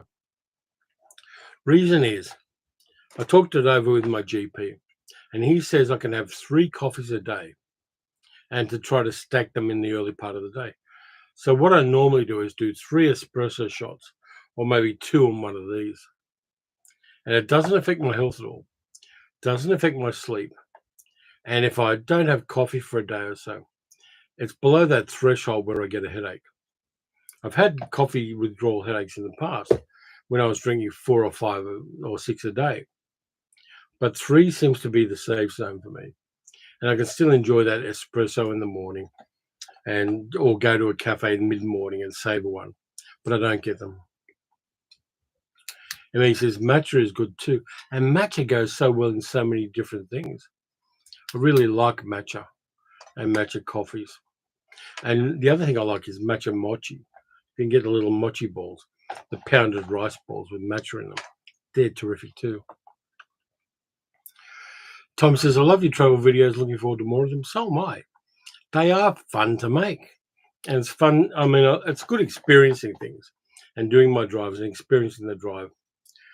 But there's an extra kick in knowing I'm sharing it and just waffling along as I drive along or walking alongside the Erskine River like I did in this video, the video I did before. Just that kind of stuff makes it a larger experience for me. And the fact that I can share it with other people is always groovy as well.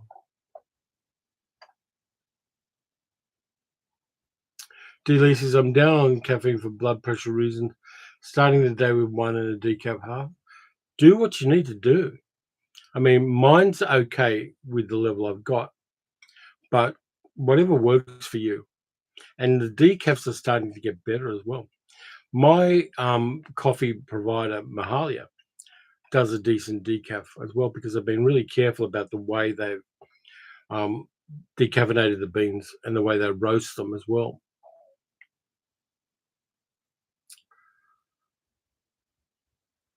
Yeah, the bullseye at the top of the chat is doing a countdown for the end of the vlog. Middle-aged Google. Dave says, love your travel vlogs. I subscribe to your new channel. Looking forward to more videos. Thank you, Dave. And please, people, check out Cinema Dave Media. I want to push some viewers to Dave's channel. Brian says, when I used to be a good programmer, I used to occasionally get blood in my caffeine system. Yeah, I've been there. My brother-in-law once gave me about 10 coffees in a day, and I couldn't get to sleep that night.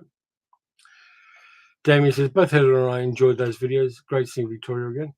Thanks all. Yep, we're counting down. We're at the end of the hour. Nothing to say. Still love your videos. Thanks. Travel vlogs are great. It's great to see Australia. Okay, everybody, I'm going to call it a day now. Thank you very much for being part of this and indulging me as I indulge you. Um, Thanks to Middle Aged Geek Girl for moderating, even though she said she didn't have to do much. There will be more. There'll be the monthly live streams again next month, and that's going to be an interesting month. So until then, everybody, take care of yourselves. Watch some good movies, watch some bad movies. Go out and have a walk or find something exotic. And I'll catch you next time.